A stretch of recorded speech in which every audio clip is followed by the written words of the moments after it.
మనం భగవంతుడి అనుగ్రహం కోసం ఎన్నో దీపాలు వెలిగిస్తూ ఉంటాం. అయితే పరమేశ్వరుడి దగ్గర వెలిగించే నారికేళ దీపం అద్భుతమైన ప్రయోజనాలను కలిగింపజేస్తుంది.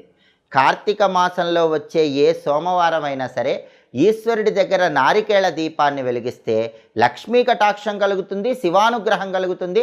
అన్ని సమస్యలు కూడా తొలగింపజేసుకొని శివానుగ్రహానికి పాత్రలు కావచ్చు.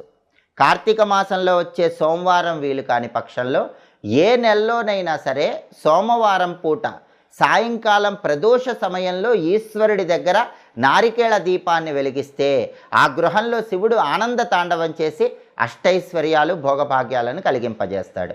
ఈ నారికేళ దీపాన్ని ఎలా వెలిగించాలంటే కార్తీక మాసంలో వచ్చే సోమవారం కానీ లేదా ఏ నెలలో వచ్చే సోమవారం అయినా సరే ప్రదోష కాలంలో సాయంకాలం పూట పరమేశ్వరుడి చిత్రపటానికి గంధం బొట్లు కుంకుమ బొట్లు అలంకరించాలి. లేదా శివలింగం